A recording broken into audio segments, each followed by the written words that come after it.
Eternal Father, I offer you the body and the blood. Basi nashukuru Mungu tena asubuhi ya leo kwa nipa fursa tena ili nikapate kupatikana katika runinga ya Lulu TV ili tukapate kuwasiliana pamoja nawe kupitia maandiko tukijifunza. Baadaye tutapata nafasi ili tukapate kuomba kwa yale ama mambo yoyote ambayo ungekuwa nayo mbele za Mungu asubuhi ya leo. Ndiposa na kukaribisha tena siku ya leo ninapoanza, ili hata nawe pia ukapate kuchukua nafasi yako ili ukakae chini tukaandamane pamoja, ili neno ambayo Mungu ananipa ikapata kuwa na baraka kwa maisha yako. Ndiposa najua ni Jumapili, shughuli ya Jumapili, labda unaenda kanisani ama uko na shughuli zingine, lakini Mungu kupitia Lulu TV anatupa nafasi ili tukawasiliane nawe hapo kwako ili ukapate kubarikiwa kwa neno. Na kukaribisha, chukua nafasi yako na ukachukue hata na Biblia yako, tunaposoma tukapate kusoma pamoja nawe, ili nitakapokuwa namaliza hata wewe utakuwa umeelewa kile tumejifunza asubuhi ya leo. Kwa majina, mimi ni Askofu Abol. Mimi ni askofu wa kanisa ambayo inaitwa Father of Holy Trinity. Kama kawaida mimi huwa naishi Olympic Kibera, na hapo Kibera ndio mahali niko na kanisa mahali na hudumu. Mungu amenipa hii nafasi tena ili tukapate kujifunza neno lake ambaye liko na uzima na lina nguvu. Ninaamini ya kwamba ukisikia neno na ukaamini neno, haijalishi unapitia hali gani, neno liko na nguvu ya kukutendea. Hata kama ni shida ama ni ugonjwa, Mungu wetu anaweza. Ndiposa chukua nafasi yako na uchukue Biblia yako. Tutasoma katika kitabu cha Zaburi 121. Hapo ndio tunaenda kusoma asubuhi ya leo. Zaburi 121. Nataka tusome pamoja na wewe mtazamaji ili tukapate kuelewana katika maandiko. Nimesema ni Zaburi 121, na nikisoma inasema hivi: nitayainua macho yangu nitazame milima, msaada wangu utatoka wapi? Msaada wangu huu katika Bwana aliyezifanya mbingu na nchi. Asiuache Mungu wako usongezwe, asisinzie akulindaye. Naam, hata sinzia wala hata lala usingizi, yeye aliye mlinzi wa Israeli. Hilo ndio neno ambayo nimesoma asubuhi ya leo, ambaye nataka sasa tukapate kujifunza pamoja. Najua ya kwamba wengi tunatafuta Mungu, kwa sababu hakuna mtu ambaye anaweza endelea vizuri pasipo Mungu. Na hata kama uko mzima asubuhi ya leo, ujue ya kwamba ni neema ya Mungu ndiye imefanya ukaamuka ukiwa mzima. Kuna wale walienda usingizini jana usiku, lakini kwa saa hii ninapoongea hawako. Maisha yao tayari imepotea. Wengine hata wako hospitalini saa hii katika hali ya mahututi. Na wewe na mimi, Mungu ametupa uzima. Hata kama unasikia bado mwili iko na shida ama uko mgonjwa, jua ya kwamba ni neema za Mungu ndiye imefanya hata ukaona siku ya leo. Ndiposa Mungu anakupenda. Tena anakupenda kabisa, ndio sababu anakulinda. Hata katika dhiki na shida, Mungu anakuwa upande wako. Usidhani ya kwamba Mungu hayuko pamoja nawe. Mungu akituacha hatuwezi kuwa na uzima. Maisha yetu itapotea, shetani ataangamiza maisha yetu. Ndiposa nataka ukapate kuwa na imani ya kwamba Mungu wetu yuko na ako tayari kukushikilia mkono ili akutendee, kwa sababu ni Mungu ambaye anatenda. Tumesoma katika kitabu cha Zaburi 121 ambaye inasema, ninainua macho yangu nitazame milima, msaada wangu utatoka wapi? Na Biblia inatuambia kwamba msaada wangu huu katika Bwana aliyezifanya mbingu na nchi. Leo nataka ninene kuhusu kutumainia Mungu wetu. Mungu ambaye mtu akimtumainia hawezi akamwacha. Hata kama kuna shida, hata kama adui wako ni wengi, unapomtazama Mungu kama msaada wako, hakuna adui ambaye ataweza kukushinda, kwa sababu Mungu wetu ni mshindi na ako na uwezo na mamlaka. Labda asubuhi ninapoongea asubuhi ya leo, umekuwa na shida mpaka hata ukiketi ukinitazama asubuhi ya leo, hauna amani, lose hope, umefikiria mambo mengi sana kwa akili yako kwa sababu ya yale unapitia. Labda saa zingine umekuwa na watu wenye wamekudharau, wamekutukana, umepewa majina mpaka hata hujui utafanya nini. Unajua kuna wale wanaishi katika maisha ya kukataliwa. Hata kama wewe ni bibi, unapata bwana anakukataa na anakugeuka mpaka anakuacha hata na watoto. Lakini wewe kwa upande wako unajaribu kufanya vizuri, unajaribu kufanya vyema ili mkapate kuishi na amani katika ndoa yako. Lakini roho ya kukataliwa imekuingia, watu wanakukataa mpaka bwana yako. Unaweza kuwa uliolewa kwa boma, lakini hiyo familia yote wamegeuka. Hakuna mwenye anakutaka, wanakuwekelea hata maneno mpaka hata unashindwa nani atakusaidia. Umejaribu kutafuta amani hata kwa waombaji hujapata. Umeenda hata kwa waganga labda hujapata. Umetembea kila kona ukitafuta vile maisha yako ama nyumba yako inaweza kuwa na amani. Saa zingine imefika wakati mpaka wewe mwenyewe unafikiria kujiua, kwa sababu shetani huleta shida, na akishaleta shida anakuambia ya kwamba ujiue ndio utakuwa na amani, kwa sababu shetani ni muongo na uongo yake tunayaelewa vizuri. Labda amekutesa na magonjwa mpaka hata saa hii hauna tumaini. Unaona ni kama unaenda. Wenye wanakuja kukuona wanakuambia yako ni ngumu. Labda hata daktari tayari amesema ya kwamba hii ugonjwa yako haina tiba. Mpaka sasa tumaini yako imeisha, sababu ulikuwa umetumainia daktari na mahospitali, ukatumainia ili ukapate uzima kupitia mkono wa daktari. Lakini imefika wakati mpaka daktari mwenyewe anasema yako imekuwa ngumu. Sasa umebaki peke yako, wanasema umekuacha na Mungu wako. Na kuambia inua macho yako asubuhi ya leo ukamtazame Mungu wetu na moyo wako ya ndani, ukimtafuta kwa kupitia moyo wako kwa imani na kilio mahali umekaa. Haijalishi umegonjeka, umekonda, hauna uzima, hauna nguvu hata ya kusimama, umelala pale, Mungu wetu ako na uwezo na nguvu ya kukuponya asubuhi ya leo, kwa sababu anaweza. Alifufua Lazaro kutoka kwa wafu, hiyo yako iweze kumshinda. Nataka leo ukainue macho yako ukapate kumtazama Mungu aliye hai, mwenye uwezo na mamlaka, aliyejisifanya mbingu na nchi. Hakuna kile inaweza mshinda. Hata kama mama, umefika wakati unaona utoroke ndoa yako, uende ukapate kuishi peke yako kwa sababu ya yale unapitia katika ndoa. Nakwambia labda umejaribu kwa hizo njia zote, imeshindikana. Leo tazama Mungu wetu ambaye ameniweka hapa kwa studio ili nikapate kuzungumza na wewe. Huyu Mungu yuko na anakutazama. Anajua uchungu yenye ambayo unapitia.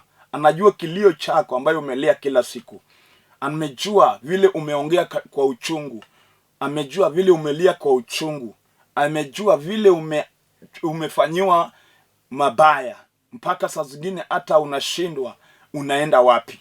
Na leo asubuhi amenituma na ujumbe ili nikapate kukuambia kwamba inua macho yako ukamtazame, ukafungue moyo wako, ukamwambie Mungu, na kuhitaji katika maisha yangu, kwa sababu maisha yangu imekumbwa na taabu, sina amani. Wewe ndiye Mungu ambaye unapeana amani. Haijalishi hata kama watu wamekuweka wapi, lakini Mungu wetu atakuinua siku ya leo. Atashikilia mkono wako, atarudisha tumaini katika maisha yako, kwa sababu Mungu wetu anatupenda, ndiposa akatuma mwana wake wa kipekee, Yesu Kristo, mwana wa Mungu, ili aje akufe ulimwenguni kwa ajili yangu na wewe, ili tukapate kukombolewa. Hata kama umenyang'anywa vitu zako, labda wewe ni mjane, watu wamekugeuka bwana yake alipokufa, wakakunyang'anya kila kitu, wanataka hata kukuua. Hauna amani, unatafutwa ni kama wewe ni mwizi. Wanakuwekelea maneno, wanasema wewe ni uliua bwana yako. Na kuambia Mungu yuko mwenye anajua ukweli. Mungu mwenye rehema atakurehemu asubuhi ya leo. Wacha kutumainia binadamu, tumainia Mungu peke yake. Mungu ndiye hawezi geuka. Mungu ndiye hawezi akageuka akakuacha. Yeye akisema amesema. Asubuhi ya leo tazama huyo Mungu na moyo wako, enda mbele zake ukapate kumlilia. Mwambie Mungu, nimefika mwisho, shetani ananisukuma, najihisi kujinyonga, lakini nataka Mungu kanirejeshe amani tena, ili nikapate kuishi. Atatenda katika jina la Yesu Kristo, na maisha yako itasimama tena.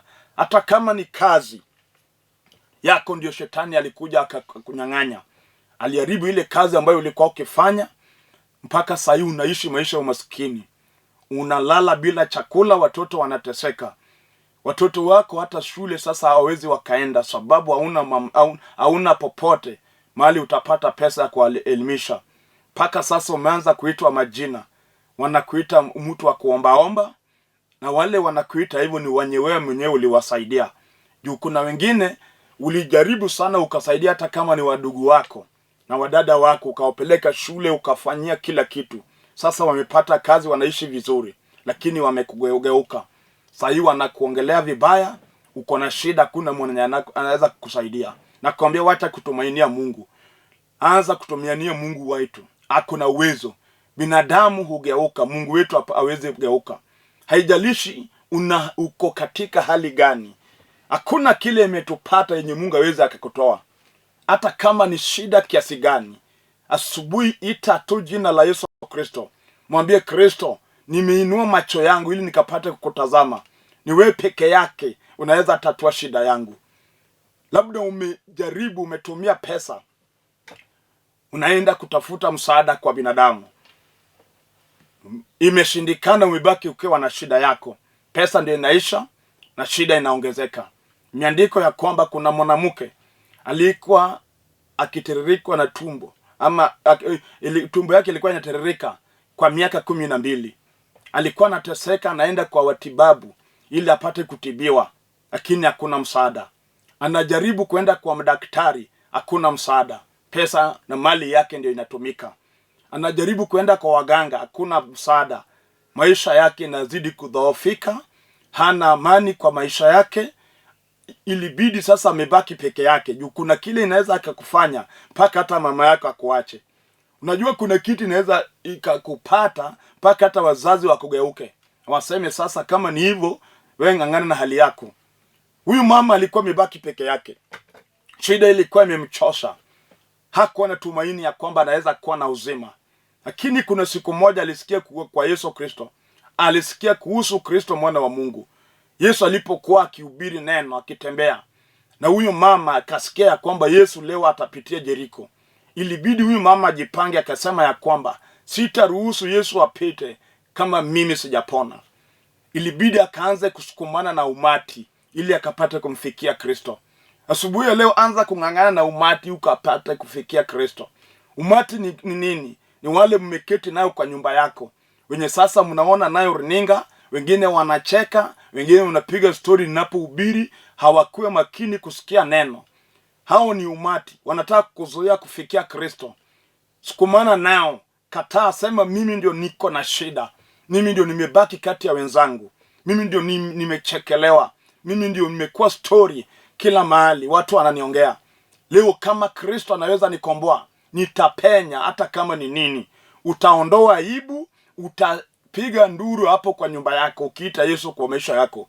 Shetani ashindwe kwa jina la Yesu Kristo, ili Mungu akapate kukomboa maisha yako. Huyu mama aling'ang'ana, akasukuma wanaume na wanawake, anataka kufikia Kristo ili akapate kupona. Sababu tayari watu wengi walisema huyo si hawezi pata chochote, hawezi kuwa na uzima, hawezi ona hata mtoto, hawezi ishi vizuri. Walimtaja majina yote, lakini kunaye mtu ukikutana nayo, haya majina yote yanaisha na anakupa jina jipya. Anaitwa Yesu mwana wa Mungu. Alipomfikia Kristo na akamshika nguo, Biblia inatuambia kwamba alipona na damu ikasimama na kawa mzima. Kwa sababu kile imeshinda mganga, Yesu Kristo mwana wa Mungu anaweza. Unaweza kuwa uko na pesa, lakini kuna shida ambayo imekushika yenye pesa haiwezi akakusaidia. Unajua kuna wengi wako na shida ambapo hata wakienda hospitalini hakuna jibu katika hiyo shida. Wacha nikuulize, unaweza kuwa na pesa mingi sana, lakini shetani anakutesa na ndoto chafu. Unapolala usiku unaota ndoto mbaya mbaya. Nakwambia pesa yako haiwezi toa ndoto chafu. Nakwambia hata kama we ni polisi uko na bunduki, yale mapepo wanakunyonga usiku ukilala, huwezi wapiga na bunduki. Wanashinda hata hiyo bunduki ambayo umebeba. Nakwambia kunaye mmoja peke yake, utakapomwamini na kumuita katika maisha yako, haya mapepo yatakuacha bila hata chochote ambayo umelipa. Kwa sababu tayari Kristo mwenye utaita katika maisha yako alisalipa gharama yako ili ukapata kukombolewa. Hata kama ni ugonjwa ambayo imeingia kwa maisha yako, unaambiwa haina tibu, Yesu ako na dawa. Dawa ya Yesu ako nayo ni damu yake aliyotiririsha pale Kalvari. Unapoita jina lake, damu ya Kristo Yesu itakomboa maisha yako katika magonjwa yote na utakuwa mzima. Na kuambia ukweli, kuna vitu ambayo itakupata ambapo hata kama uko na masomo sasa ikusaidii. Juu kuna wengi hata ulevi imemshika na masomo, lakini yeye ni msomi. Amesoma, ako na jina yote ya masomo, lakini pepo ya ulevi imemshika na hawezi akatoka kwa mkono wa huyo pepo. Amekuwa mlevi mpaka hata watu wanashindwa nini nafanya huyu daktari mwenye amesoma mtu hivi. Wengine hata saa hii nikisema wako rehab. Ukienda pale rehab utapata hata madaktari wako pale. Utapata hata profesa wako pale. Ulevi imewakumba, wengine wameingia mpaka kwa dawa ya kulevya. Si mapenzi yao, bali ni shetani amewafunga pale. Haina dawa, hata umejaribu wewe umejua. Lakini Kristo unapoita katika maisha yako, na kuambia atakomboa maisha yako. Hata kama ni ulevi ambaye mtu ndiye alikurushia. Juu kuna waganga wenye wanaroga watu wakufe kwa ulevi. Wamekufunga pale, ukipata pesa inaisha kwa ulevi. Maisha yako pia yanadhoofika pale. Unakunywa pombe mpaka sasa unakunywa yenye haina afya. Maisha yako ni kama inaharibika. Utapata magonjwa yenye pombe inaleta kwa maisha ya watu. Na kuambia asubuhi ya leo, tazama Yesu Kristo mwana wa Mungu. Tazama mwana wa Mungu yuko tayari kukukomboa. Anabisha, ukikubali kumfungulia na kuambia atakukomboa. Haijalishi hata kama umeteseka miaka ngapi. Yesu bado ana uwezo, akona mamlaka. Anaweza akabadilisha maisha yako. Haijalishi hata kama sahi umetorokwa hata na bibi na ukabaki peke yako. Hata watoto pia wamekutoroka. Mpaka sasa unaishi kama mnyama. Hauna wale wenye wanaweza kusongea karibu kwa sababu ya yale unapitia. Yesu bado yuko, atarudisha tumaini katika maisha yako. Na kile shetani alikonyang'anya atakurejeshea kwa sababu ako na hiyo uwezo. Biblia inasema ya kwamba nitainua macho yangu nitazame milima. Msaada wangu utatoka wapi? Msaada wangu katika Bwana aliyezifanya mbingu na nchi. Huyo ndio peke yake anaweza akatusaidia. Shida zetu zote ni huyu peke yake anaweza akatatua. Na kuambia ukweli, hata upate jina, hata upewe cheo katika nchi, kama una Kristo, na kuambia shetani atakutesa na utaishi maisha ya kilio, maisha ya mateso bila amani. Kwa sababu msaada yetu inatoka tu katika Bwana aliyeziumba nchi na mbingu. Huyo peke yake. Yeye ndiye anaweza katoa ugonjwa wa sukari kwa mwili yako. Yeye ndiye anaweza maliza pressure katika mwili wako.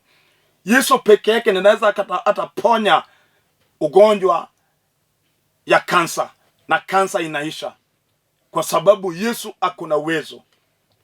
Hata kama umepooza, Yesu anaweza akakuponya. Hakuna kile inaweza ikamshinda, kwa sababu yeye ndiye aliumba mwili wako. Anajua hesabu ya nywele yako. Hakuna kile Yesu hatambui kwa maisha yako. Kile Yesu anahitaji ni kwamba ukainue macho yako, ukamtazame na ukamtumainie na ukamkubali, ukamchukue kama mwokozi wa maisha yako. Hakuna kile itaweza shinda Yesu. Nakwambia hata kama wewe ni mwizi, mpaka sasa watu wote wanajua wewe ni mwizi, utakikani. Labda umekuwa katika genge mbaya yenye mnatembea na bunduki mkiua watu, mkiiba, na umeona umefika mwisho. Sasa rudia Kristo, bado atakusamea. Hakuna dhambi Yesu hawezi samea mtu. Hata kama umeua mtu na umekumbuka ya kwamba nilifanya dhambi, nahitaji kuokoka, Yesu atakukomboa na ataokoa maisha yako. Kubali tu kwa jina hilo, jina la Yesu Kristo, jina lenye nguvu na mamlaka na uwezo, jina lenye linavunja mamlaka na linavunja milima, jina lenye hata bahari ikisikia, bahari inakimbia na inaacha barabara. Hata kama umefika kwa bahari hauna njia ya kupita, Yesu ataleta barabara, kwa sababu ako na hiyo uwezo. Akinena hata bahari inamsikia, hata dhuruba inamsikia, hata mawimbi inasikia Yesu. Hakuna kile haiwezi sikia sauti yake.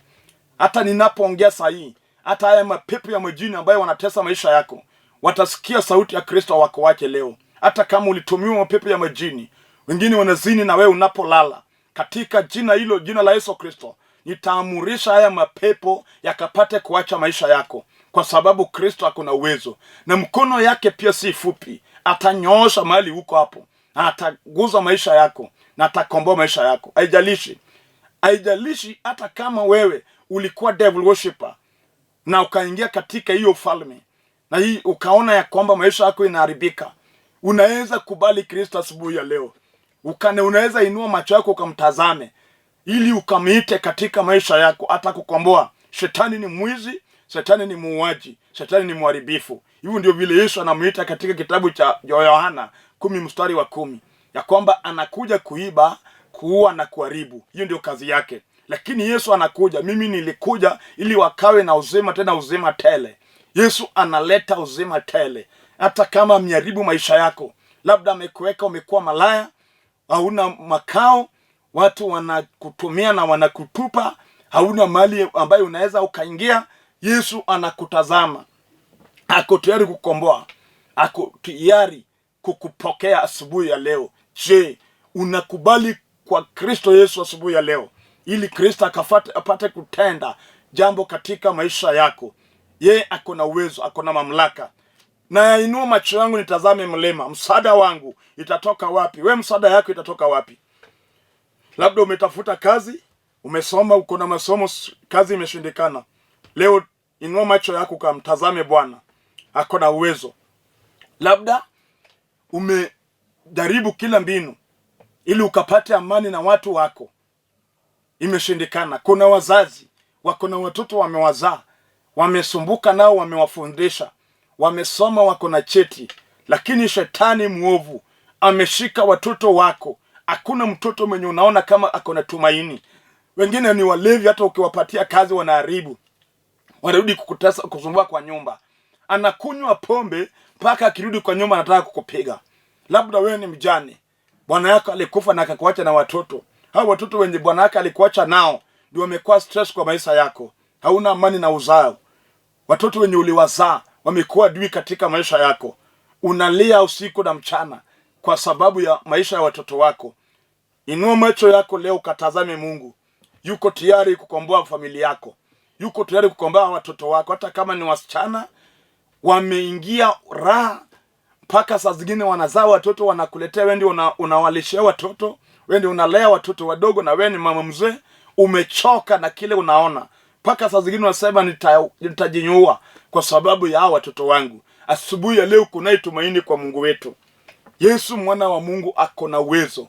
Atarehemu nyumba yako, atarehemu watoto wako utakapomkubali, kwa sababu Yesu ako na uwezo. hajawahi shindwa, kwa sababu yeye ni mfalme ya wafalme, ni Bwana wa mabwana, Jehova Jire, Mungu wetu mwenye uwezo na nguvu zote, aliyeumba mbingu na nchi. Wanyama yote ni yake, hata binadamu wote ambao wanaishi ulimwenguni ni wa Mungu wetu.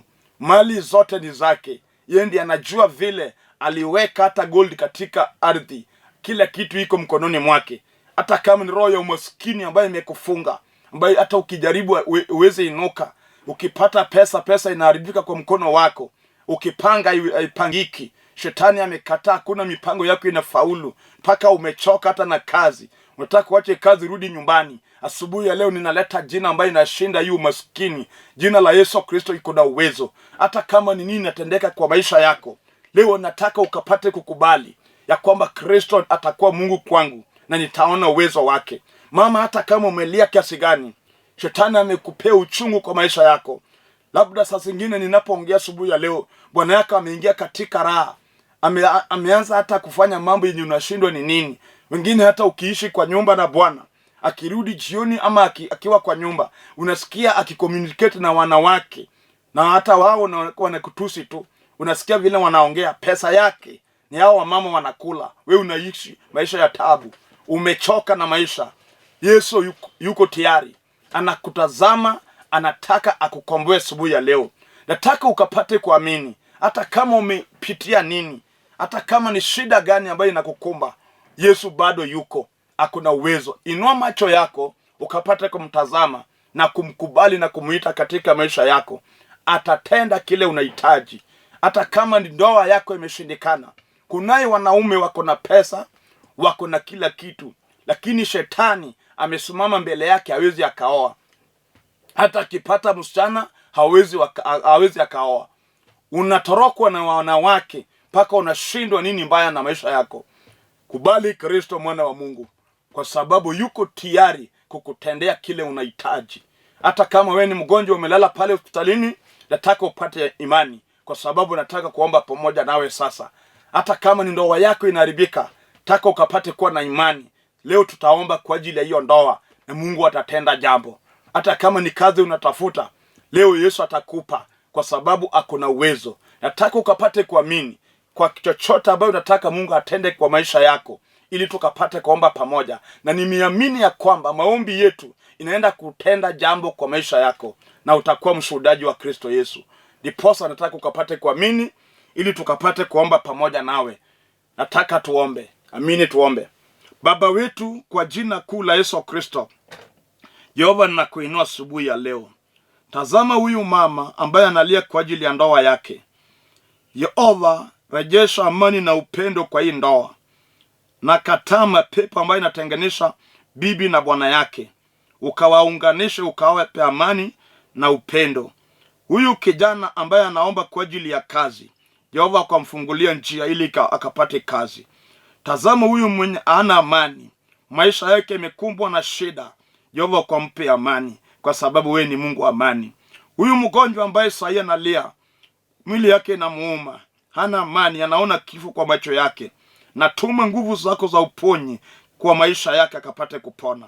Nyosha mkono wako ukaguze kila mmoja, kwa sababu wewe ni Mungu na hakuna kigumu mbele zako. Nimekutukuza Jehova kwa sababu unaweza. Uinuliwe kwa sababu wewe ni Mungu, na ni kwa jina la Yesu Kristo nimeomba na kuamini. Amen. Nashukuru Mungu ambaye tumeomba pamoja, kwa na imani ya kwamba Mungu wetu tayari amesikia maombi yako na ameitenda, na utakuwa na ushuhuda. Utainua jina la Mungu, kwa sababu Mungu wetu ana uwezo.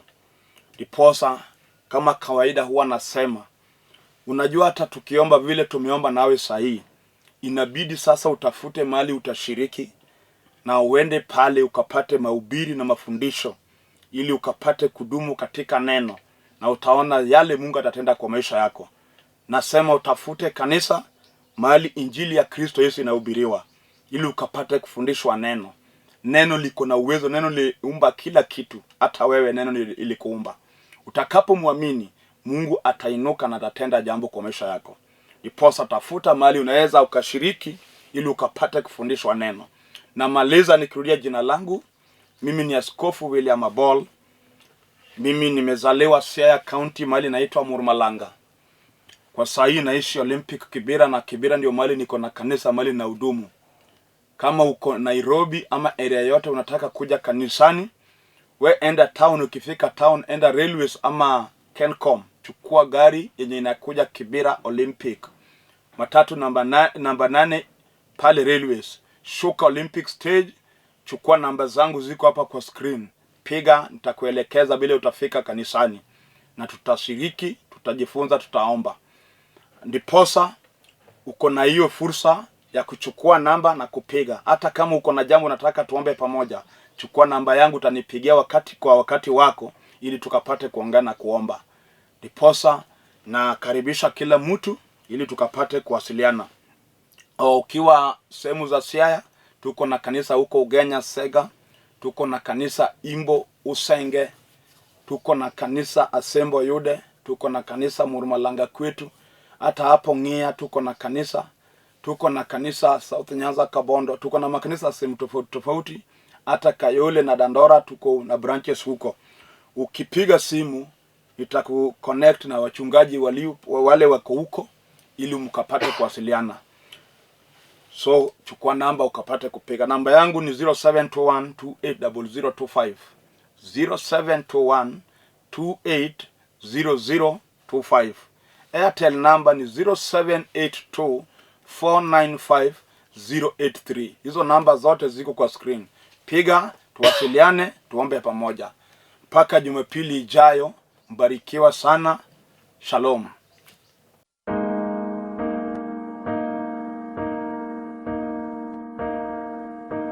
Eternal Father, I offer you